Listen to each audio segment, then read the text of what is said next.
महिला दिवस के अवसर पर रविवार को इंडिया पावर कॉरपोरेशन लिमिटेड अपने सीएसआर कार्यक्रम स्वास्थ्य समृद्धि के तहत जामुड़िया के राजपुर नंदी हाई स्कूल में एक निःशुल्क स्वास्थ्य जांच शिविर लगाया। यह शिविर कोलकाता की हिंडोल वेलफेयर सोसाइटी के साथ मिलकर लगाया गया था। इसमें कोलकाता और आसनसोल के जाने माने अस्पतालों के अनुभवी डॉक्टरों की एक टीम शामिल हुई, जिन्हें ट्रेंड पैरामेडिकल स्टाफ ने मदद की। इस दिन तकरीबन 200 प्लस लोगों को कार्डियोलॉजी, पीडियाट्रिक्स, ऑर्थोपेडिक्स और जनरल मेडिसिन में फ्री स्पेशल कंसल्टेशन के साथ हेल्थ स्क्रीनिंग, ईसीजी टेस्ट और जरूरी दवाइयों का फ्री डिस्ट्रीब्यूशन मिला।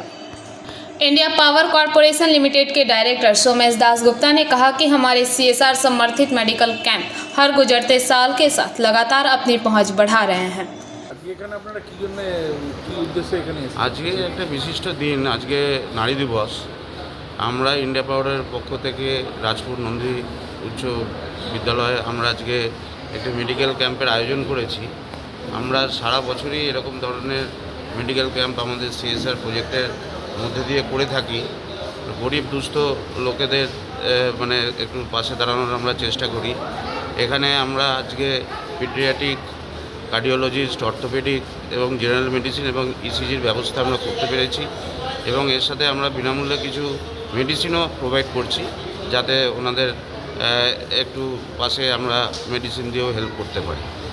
এছাড়া এর আগেও আমরা এই ধরনের প্রোগ্রাম আমরা এই অঞ্চলে করেছি এবং আমাদের 798 স্কোয়ার কিলোমিটার যে লাইসেন্স এরিয়া, নানা জায়গাতে আমরা এই ধরনের প্রোগ্রাম করে থাকি। শুধু তাই না, এছাড়াও মেডিকেল ক্যাম্প ছাড়াও আমরা পুস্তক বিতরণী, স্কুলের জলের ব্যবস্থা করা, আমাদের কম্বল বিতরণী এবং এছাড়াও যাদের মেধা আছে তাদের যারা টাকা পয়সার আর্থিকভাবে সচ্ছল না, উচ্চশিক্ষা লাভ করার জন্য আমাদের মেধা প্রকল্প আছে।